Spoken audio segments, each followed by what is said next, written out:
Hello friends, मैं शशि एक बार फिर से आप सभी का स्वागत करती हूँ आपके अपने चैनल शशि विद जी के क्लासेज में। कैसे हैं सभी लोग? उम्मीद करते हैं सभी लोग बहुत अच्छे होंगे और अपनी तैयारी को भी जबरदस्त कर रहे होंगे। फ्रेंड्स, जैसा कि आप लोग जानते हो, पिछली क्लासों में लोगों ने पढ़ा था ब्रह्मांड की उत्पत्ति। आज हम लोग पढ़ेंगे सौरमंडल। आज का हमारा टॉपिक रहेगा सौरमंडल। देखिए, जिन लोगों ने पिछली क्लासें नहीं पढ़ी है वो पहले पढ़ लें, इसके बाद ये क्लास अटेंड करें, क्योंकि जो पिछली क्लास जब स्टार्ट से कोई पॉइंट क्लियर करते हैं तो हमारे बाद वाले भी पॉइंट अच्छे से क्लियर हो जाते हैं। तो हम लोगों ने लास्ट पॉइंट पढ़ा था कि जो हमारा ब्रह्मांड है उसकी उत्पत्ति कैसे हुई? छोटे छोटे तारों के झुंड से।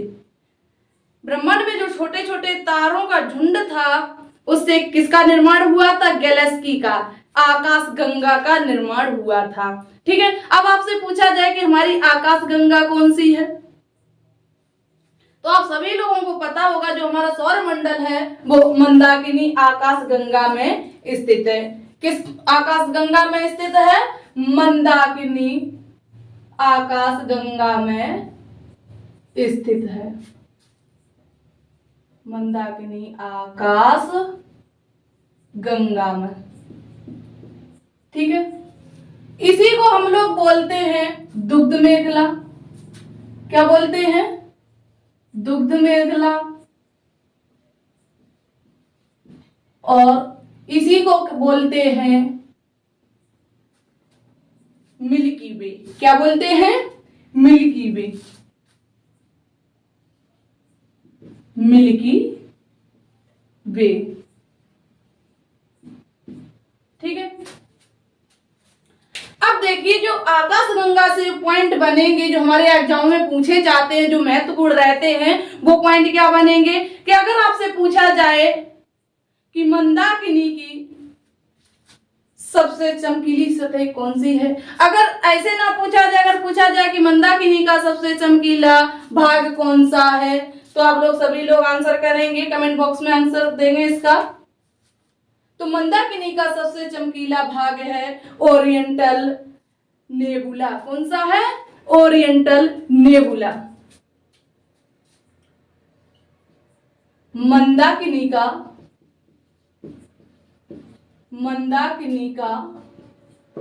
सबसे चमकीला भाग कौन सा है? Oriental nebula. किस नाम से जानते हैं उसको? उसको जानते हैं ओरिएंटल नोबुला, ठीक है। नोबुला, क्लियर हुआ? अब यही आपसे पूछा जाए कि हमारे सौर मंडल का सबसे नजदीकी भाग कौन सा है या नजदीकी तारा कौन सा है? देखिए, हमारे सौर मंडल का तारा तो है सूर्य। सूर्य एक क्या है? सूर्य एक तारा है। अब पूछा जाए कि हमारे सौर मंडल का जो दूसरा तारा है, सबसे नजदीक तारा कौन सा है, तो वो हो जाएगा प्रोक्सिमा सेंचुरी। क्या होगा? Proxima Centauri. हमारे सौर मंडल का के सबसे नजदीक तारा। अगला पॉइंट बनेगा हमारे सौर मंडल का सबसे नजदीक तारा कौन सा होगा? Proxima Centauri. इसको हम जानते हैं किस नाम से? Proxima Centauri. किस नाम से जानते हैं? प्रोक्सिमा सेंचुरी के नाम से जानते हैं। जो हमारे सौर मंडल के सबसे नजदीक तारा है उसको क्या कहते हैं? प्रोक्सिमा सेंचुरी कहते हैं। अब यहीं पर आपसे पूछा जाए कि हमारा जो सौर मंडल है उसमें उत्तर दिशा में कौन सा तारा चमकता है? उत्तरी दिशा में चमकने वाला तारा क्या कहलाता है? तो वो कहलाता है ध्रुव तारा। क्या कहलाता है? ध्रुव तारा। उत्तरी दिशा में चमकने वाला तारा। इसे किस नाम से जानते हैं? तो ये है ध्रुव तारा।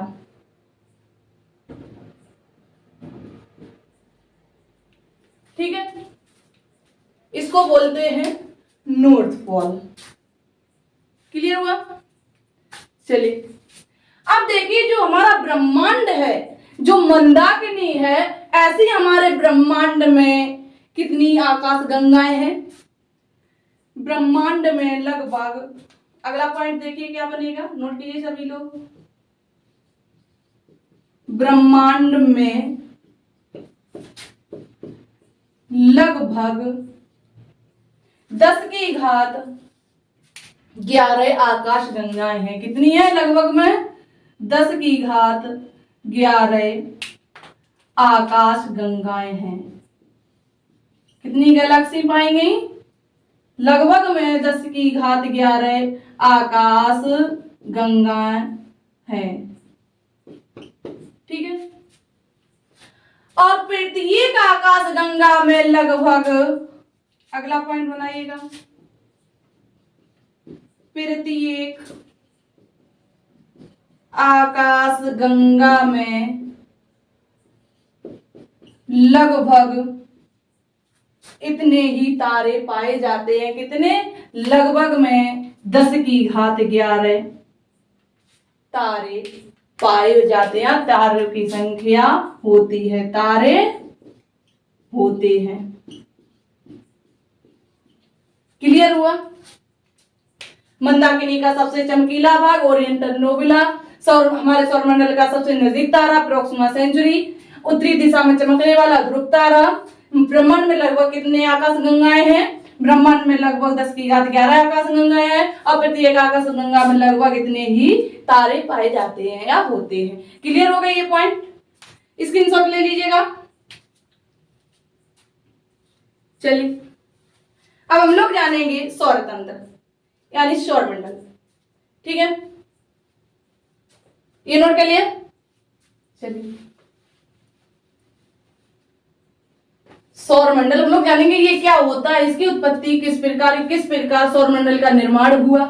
जिस प्रकार हम लोगों ने जाना ब्रह्मांड की उत्पत्ति, वैसे ही बेसिक पॉइंटों से हम लोग जानेंगे सौरमंडल की उत्पत्ति, सौर तंत्र को जानेंगे। ठीक है, तो बने रहिएगा हमारे साथ क्लास के अंत तक, ताकि आपके सारे पॉइंट अच्छे से क्लियर होते रहें। ठीक है, चलिए अब नेक्स्ट पॉइंट बनाओ सौर तंत्र। क्या? सौर तंत्र या सोलर सिस्टम। ठीक है, सौर तंत्र या सोलर सिस्टम। अब पूछा जाए जो सौर तंत्र है इसके कौन कौन से सदस्य हैं? सौर मंडल के कौन कौन से सदस्य हैं? चाहे सौर मंडल मिल जाए, चाहे सौर तंत्र मिल जाए, या सोलर सिस्टम मिल जाए, बात एक ही रहेगी। ठीक है, तो सौर तंत्र के क्या सदस्य? सौर तंत्र के सदस्य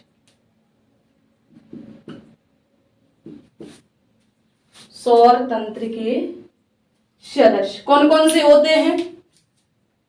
तो हम लोग क्रम से चलेंगे। आप सभी लोग जानते हैं सौर मंडल का मुखिया किसे कहा जाता है? सौर मंडल का मुखिया सूर्य को कहा जाता है।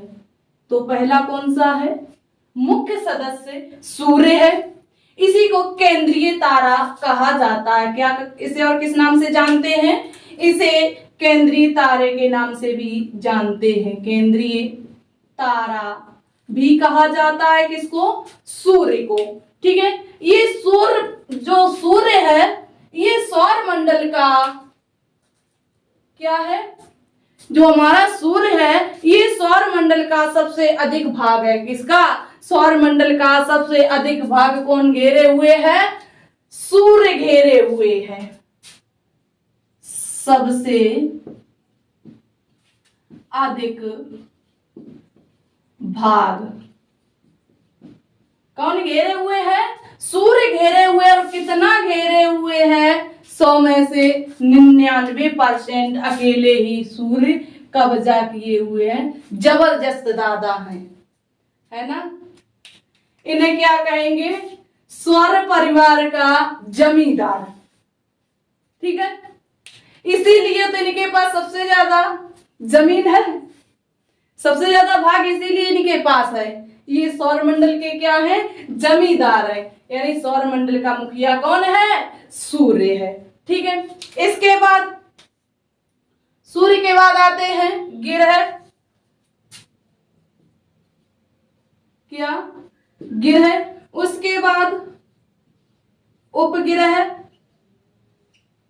उपग्रह। इसके बाद आते हैं उल्का पिंड। उल्का पिंड। देखिए, इसकी डेफिनेशन इसी से तैयार हो जाएगी, आप लोगों को बनाने नहीं पड़ेगी, नहीं रटने पड़ेगी।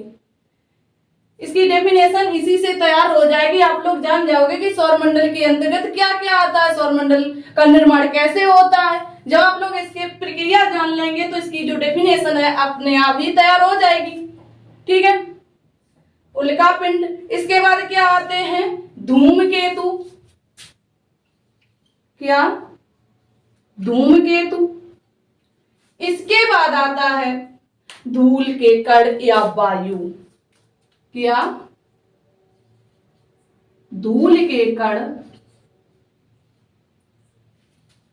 या वायु। ठीक है, क्लियर हो गए। तो देखिए, सौरमंडल के सदस्य कौन कौन से? सौर तंत्र के सदस्य सूर्य, ग्रह, उपग्रह, उल्का पिंड, धूमकेतु, धूलकण या वायु, ये इसके क्या है? सदस्य हैं। क्लियर हुआ। चलिए, अब हम लोग बात करेंगे सूर्य। अब हम लोग जानेंगे सूर्य है, इसकी उत्पत्ति किस प्रकार हुई है, इसमें कौन कौन से तत्व पाए जाते हैं, इसकी कितनी परतें होती हैं, इन सभी को हम लोग इसी क्लास में अभी क्लियर करने वाले हैं। ठीक है, चलिए, सूर्य।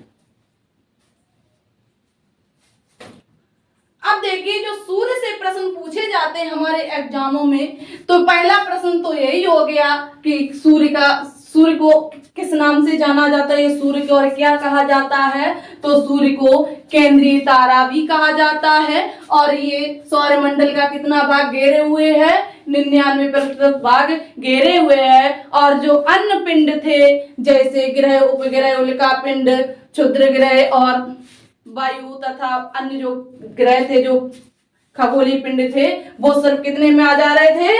1% में सारे आ रहे थे। ठीक है, चलिए,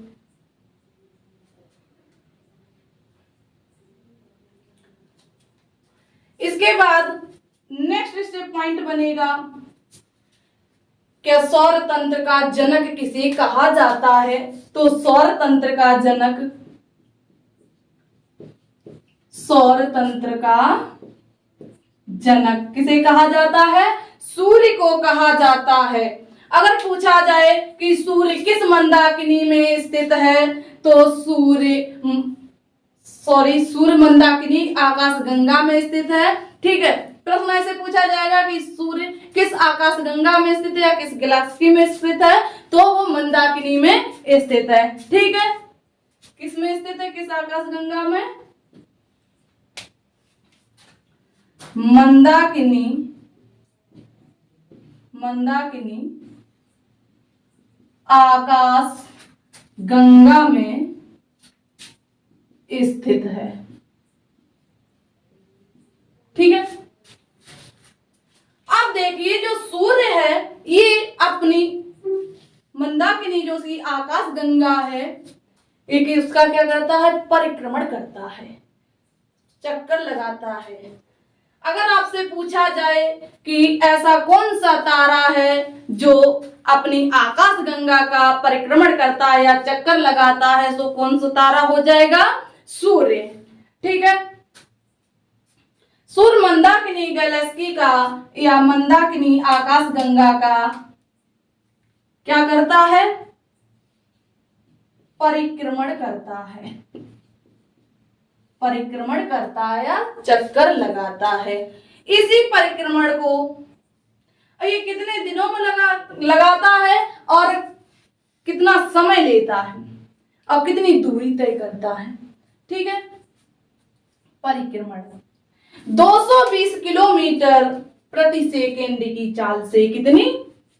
220 किलोमीटर प्रति सेकेंड की चाल से 250 मिलियन वर्ष, 250 मिलियन वर्ष, 250 मिलियन वर्ष,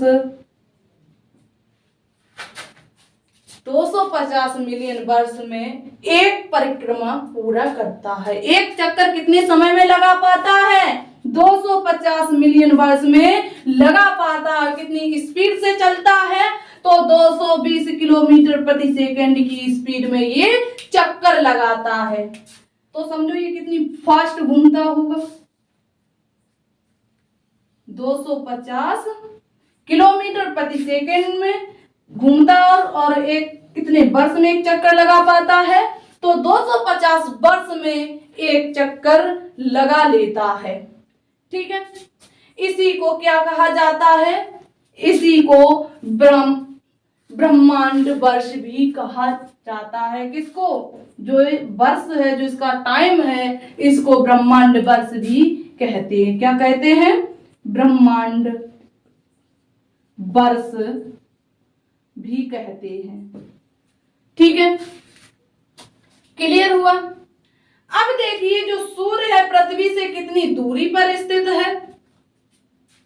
नेक्स्ट पॉइंट बनेगा इसमें, सूर्य पृथ्वी से, सूर्य पृथ्वी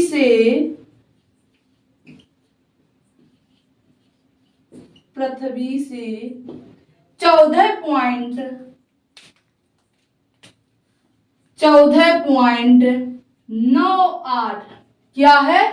14.98 किलोमीटर, 98 किलोमीटर दूरी पर स्थित है। क्या है? 98 किलोमीटर दूरी पर स्थित है। क्लियर हो गया? अब देखिए, कहीं कहीं पर टोटल दूरी दे दी जाती है, कहीं पर लगभग में 15 करोड़ किलोमीटर दे दिया जाता है। कितना? लगभग में 15 करोड़ किलोमीटर। अगर लगभग में पूछ दिया जाए तो कितना हो जाएगा? लगभग में 15 करोड़ किलोमीटर। ठीक है, ये इसकी लगभग में दूरी है। टोटल कितनी है? टोटल है 14.98 किलोमीटर दूरी पर स्थित है। ठीक है, इसमें भी शायद 15 करोड़, हाँ 98 करोड़ किलोमीटर हो जाएगा। ये भी करोड़ में ही जाएगा। ठीक है, करोड़ किलोमीटर दूरी पर स्थित है। अब क्लियर हुआ? हो गया या नहीं? देखिए, ये क्या है? ये हमारा सूर्य है और ये क्या है? पृथ्वी है। समझते ना? ध्यान देना, समझना है सिर्फ आपको। ये क्या है? सूर्य है और ये क्या? हमारी पृथ्वी, यानी सन और अर्थ। ठीक है, अब इसके जो मध्य की दूरी कितनी है बताई गई? इसके मध्य की दूरी बताई गई लगभग 15 करोड़ किलोमीटर बताई गई, लगभग में बताई गई। तो इसी दूरी को खगोलीय इकाई कहा जाता है। क्या कहा जाता है? खगोलीय इकाई कहा जाता है। खगोलीय इकाई कहा जाता है। खगोलीय इकाई कहा जाता है। जो सूर्य और पृथ्वी के बीच की दूरी को किस नाम से जाना जाता है? क्या कहा जाता है? खगोलीय इकाई कहा जाता है। ठीक है, किसकी? सूर्य और पृथ्वी की औसतन दूरी को, किसकी? जो औसतन दूरी है, मध्य की दूरी है, इसी को क्या कहा जाता है? इसको खगोलीय इकाई बोलते हैं। ठीक है, क्लियर हुआ इतना? चलिए इसकी भी एक बार स्क्रीनशॉट ले लीजिएगा। इसके बाद हम लोग आगे बढ़ते हैं। इसी क्रम में हम लोग पढ़ेंगे सूर्य की आंतरिक संरचना के प्रमुख भाग। ले लिए सभी ने स्क्रीनशॉट? चलिए नेक्स्ट पॉइंट बनेगा सूर्य की संरचना के प्रमुख आंतरिक भाग या आंतरिक संरचना के प्रमुख भाग। बनाइएगा सभी लोग पॉइंट। सूर्य की संरचना, सूर्य की आंतरिक संरचना के प्रमुख भाग, पॉइंट बनाओ। अगर आपको ये पॉइंट, ये क्लास समझ में आ रही है तो एक बार सभी लोग क्लास को शेयर करें, लाइक करें, ताकि इसमें अन्य लोग भी जुड़े। चलिए नेक्स्ट पॉइंट बनाओ सूर्य की आंतरिक संरचना के, सूर्य की आंतरिक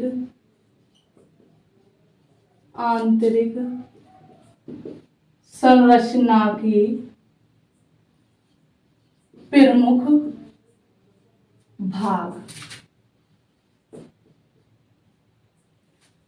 अब आप लोग बताएंगे कि जो हमारी सूर्य है इसकी आंतरिक संरचना को कितने भागों में विभाजित किया गया है, कितने भागों में बांटा गया है। एक बार सभी लोग कमेंट करेंगे सूर्य की प्रमुख संरचना कितने भागों में विभाजित की गई है।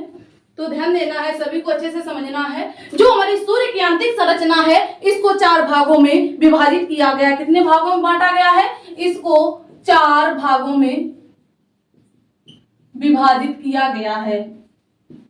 4 भागों में विभाजित किया गया है। ठीक है, कितने भागों में बांटा गया? 4 भागों में। अब देखिए इसकी आंतरिक संरचना, जैसे इसके 4 भाग कौन कौन से, ये क्या है?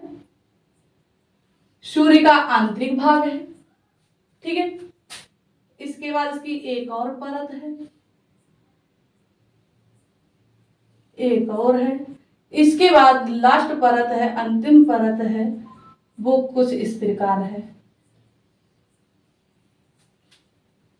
आप लोग बताएंगे इस लास्ट वाली परत को किस नाम से जानते हैं। आप ध्यान देना, आप समझना, आपको सिर्फ समझना ही है, याद कराने की जिम्मेदारी हमारी। जब आप लोग समझ जाओगे तो याद भी हो जाएगा। ठीक है, तो ध्यान देना आपको। इसमें जो सूर्य का आंतरिक भाग है इसे किस नाम से जाना जाता है, इसको क्या कहा जाता है? सूर्य के आंतरिक भाग को कोर कहते हैं। क्या कहते हैं? कोर कहते हैं, कोर। और ये वाला भाग है इसको क्या कहते हैं? जो आंतरिक के बाद वाली परत है इसको किस नाम से जानते हैं? तो इसको कहते हैं फोटोस्फीयर। क्या कहते हैं? Photosphere, photosphere.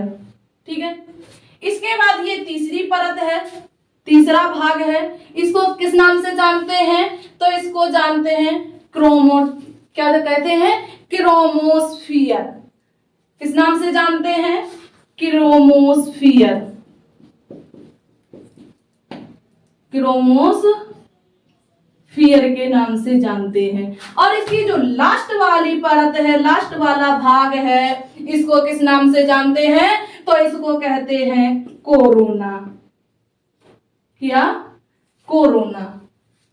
ये महामारी नहीं है, ठीक है, ये सूर्य का भाग है, सबसे पिछला भाग, आंतरिक भाग कोर और सबसे पिछला भाग कोरोना, बाद वाला भाग। ठीक है, अंतिम भाग। इस कोर को किस नाम से जानते हैं? इसको कहते हैं हिंदी में किरोड़। कहीं कहीं ऑप्शन में देखिए कोर मिलता है, कहीं किरोड़ मिलता है। इसी प्रकार दूसरे भाग को क्या कहते हैं? तो दूसरे भाग को कहते हैं प्रकाश मंडल। क्या? प्रकाश मंडल। अब देखिए ज्यादातर ऑप्शन मिलते हैं अंग्रेजी में मिलते हैं, तो इसलिए हिंदी के साथ साथ हमें अंग्रेजी भी जाननी आवश्यक है। ठीक है, तो फोटोस्फीयर को किस नाम से जानते हैं? प्रकाश मंडल। और जो क्रोमोस्फीयर है इसको कहते हैं वर्णमंडल। क्या कहते हैं? वर्णमंडल। और ये जो चौथा भाग है कोरोना, इसको कहते हैं किरीट। क्या कहते हैं? किरीट।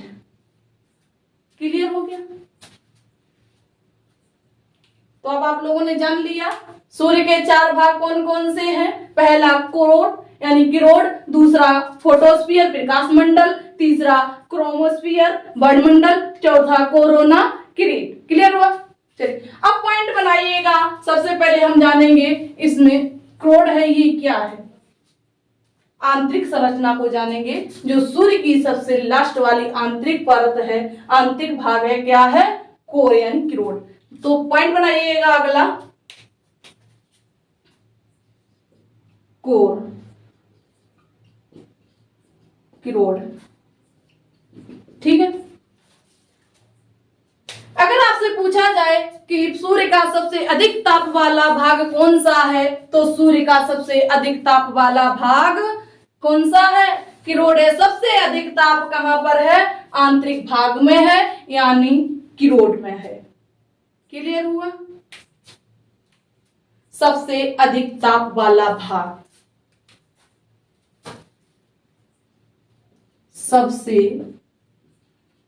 अधिक ताप वाला भाग कौन सा है? किरोड़ है, यानी कोर है। इसमें कितना ताप है? तो इसका ताप है 1.5 करोड़। कितना? 1.5 करोड़ सेल्सियस डिग्री सेल्सियस इसका क्या है? ताप है। कितना है? 1 यानी 1.5 करोड़ अंश सेल्सियस में है। ठीक है, इसके बाद देखिए जो किरोड़ है इसमें नाभिकीय संलयन की प्रक्रिया होती है। इसके साथ साथ इसमें हीलियम विखंडन भी होता है। किस भाग में होता है? किरोड़ में या कोर में? नाभिकीय संलयन के साथ साथ, नाभिकीय संलयन के साथ साथ हीलियम विखंडन भी होता है। क्या होता है? हीलियम विखंडन भी होता है। हीलियम विखंडन भी होता है। ठीक है, हमने आपको बताया जहां पर हीलियम होगी वहां अधिक ताप होगा, इसीलिए इस केंद्र में क्या है? सबसे अधिक ताप है। सबसे गर्म भाग कौन सा है? सूर्य का क्रोर भाग यानी क्रोड़ भाग है, कोर। ठीक है, क्लियर हुआ? अब अगला हम लोग पढ़ेंगे फोटोस्फीयर। नेक्स्ट पॉइंट बनाइएगा, फोटोस्फीयर। फोटोस्फीयर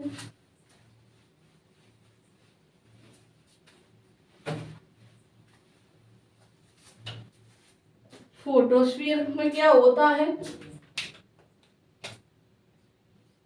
फोटोस्फीयर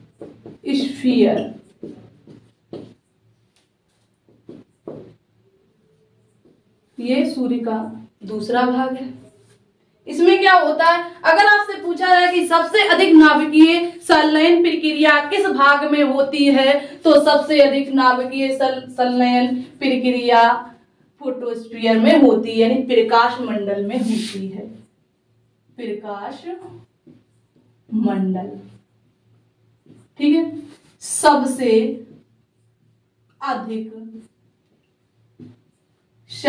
अधिक नाभिकीय संलयन प्रक्रिया संलयन प्रक्रिया कहां पर होती है? फोटोस्फीयर में होती है। ठीक है, इसके बाद आपसे पूछा जाए कि सौर कलंक कहां पर होता है, किस भाग में होता है, तो सौर कलंक भी फोटोस्फीयर में होता है। सौर कलंक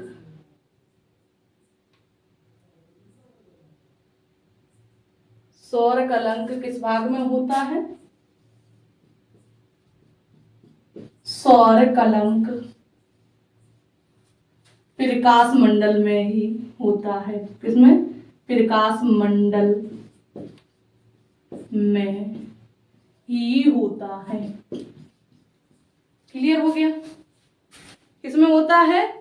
प्रकाश मंडल में ही होता है। अगर आपसे पूछा जाए कि सूर्य का सबसे अधिक चमकीला भाग कौन सा है, सबसे अधिक ताप वाला कोर है, और सबसे अधिक चमकीला ग्रह कौन सा हो जाएगा, सबसे अधिक चमकीला भाग कौन सा हो जाएगा? फोटोस्फीयर। सबसे अधिक चमकीला भाग, सबसे अधिक चमकीला भाग कौन सा है? फोटोस्फीयर, यानी प्रकाश मंडल। इसीलिए इसको नाम दिया गया है प्रकाश मंडल। जो हम लोगों को सूर्य के द्वारा प्रकाश प्राप्त होता है वो इसी भाग से आता है। किस भाग से आता है? प्रकाश मंडल से आता है, फोटोस्फीयर से आता है। क्लियर हुआ? अब हम लोग नेक्स्ट जानेंगे इसमें तीसरा भाग कौन सा है? क्रोमोस्फियर। कौन सा है? क्रोमोस्फियर। पॉइंट बनाइएगा नेक्स्ट, यानी वर्ड मंडल। Chromosphere,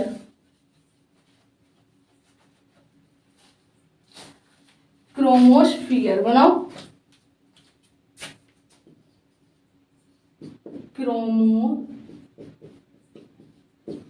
chromosphere. ठीक है, इसमें क्या होता है? देखिए, जो सूर्यास्त और सूर्यास्त या सूर्योदय का समय होता है उस समय जो लालिमा होती है, अरुणोदय जो होता है, अरुणोदय जो रंग होता है, लालिमा लाल कलर की जो किरणें निकलती हैं वो इसी पर्त से निकलती हैं, सूर्य के इसी भाग से निकलती हैं। इसीलिए क्या इसको क्या नाम दिया गया है? वर्णमंडल। वर्णमंडल, वर्ण का मतलब रंग बिरंग, रंग। ठीक है, क्लियर हुआ? सौर मंडल में जो एक पॉइंट इससे और बनेगा, जो सौर मंडल में ज्वालाएं निकलती हैं, जो बिजली कड़कती है वो इसी भाग से कड़कती है। क्या है कि सौर मंडल में ज्वालाएं उत्पन्न होती हैं या प्राप्त होती हैं, सौर ज्वालाएं, सौर ज्वालाएं होंगी शायद लास्ट वाले किरीट भाग में, यानी कोरोना के अंतर्गत होती हैं। इसमें सिर्फ एक ही प्रक्रिया होती है, रंग वाली, यानी कि जो सबसे अधिक ताप होता है किसमें? फोटोस्फीयर में। क्रोमोस्फीयर में होता है वर्णमंडल के कारण ही जो सूर्योदय और सूर्यास्त में लाल रंग होता है वो इसी के कारण होता है। किसके कारण? क्रोमोस्फीयर के कारण। ठीक है, सौर मंडल में नोट कीजिएगा, सौर मंडल में जो सूर्योदय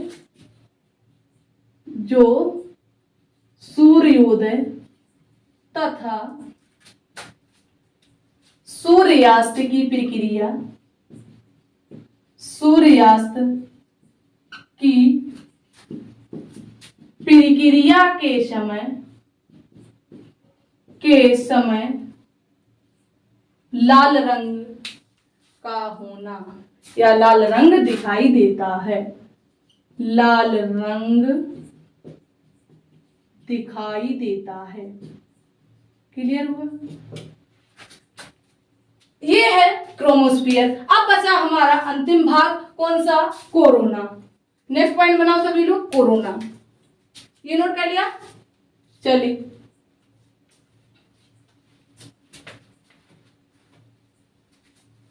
कोरोना।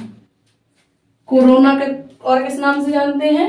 कोरोना को किरीट भी कहते हैं। कोरोना, किरीट, ठीक है। इसमें क्या होता है? कोरोना में ही सौर ज्वालाएं उत्पन्न होती है। कोरोना जो भाग है सूर्य का अंतिम भाग है, इसमें ही क्या होता है? सौर ज्वालाएं उत्पन्न होती हैं। सौर ज्वालाएं उत्पन्न होती हैं। सौर ज्वालाएं उत्पन्न होती हैं। क्लियर हुआ? क्या होती हैं? सौर ज्वालाएं उत्पन्न होती हैं और यही सौर ज्वालाएं विद्युत चुंबकीय तरंगों के साथ अंतरिक्ष में चली जाती हैं। जो सौर ज्वालाएं उत्पन्न होती है, ये सौर ज्वालाएं किसके साथ? चुंबकीय तरंग के रूप में या चुंबकीय तरंगों के साथ, चुंबकीय तरंगों के रूप में अंतरिक्ष में चली जाती हैं। कहाँ जाती हैं? अंतरिक्ष में चली जाती हैं। कहाँ जाती हैं? अंतरिक्ष में चली जाती हैं। क्लियर हुआ? अब देखिए, जो जब सूर्य ग्रहण पड़ता है तो अगर पूछा जाए कि पूर्ण सूर्य ग्रहण पड़ने के समय सूर्य का कौन सा हिस्सा दिखाई देता है और कौन सा भाग नहीं दिखाई देता है, तो ध्यान देना आप लोगों को। जो सूर्य का चौथा भाग है, जो कोरोना है, पूर्ण सूर्य ग्रहण के समय सिर्फ एक ही भाग दिखाई पड़ता है, कोरोना, और जो 3 अन्य भाग हैं वो क्या होते हैं? छिप जाते हैं। पूर्ण सूर्य ग्रहण के समय, नेक्स्ट पॉइंट बनाओ, पूर्ण सूर्य ग्रहण के समय, पूर्ण सूर्य ग्रहण के समय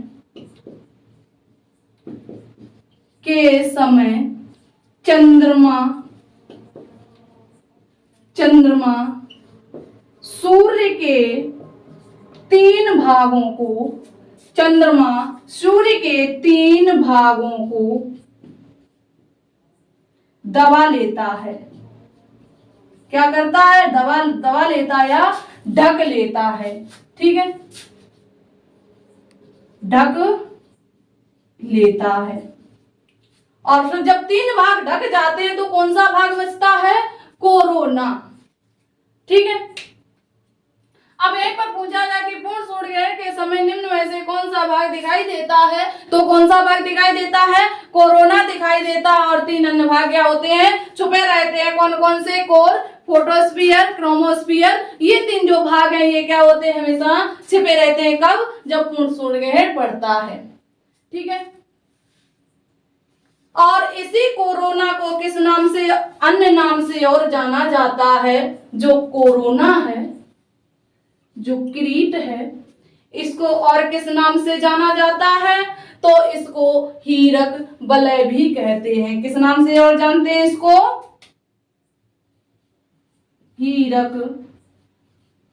वलय भी कहते हैं। हीरक वलय भी कहते हैं। किस नाम से जानते हैं? हीरक वलय के नाम से भी जानते हैं, इन डायमंड रिंग से। किसके नाम से? अंग्रेजी में इसको क्या कहेंगे? इसको इंग्लिश में कहते हैं डायमंड रिंग्स।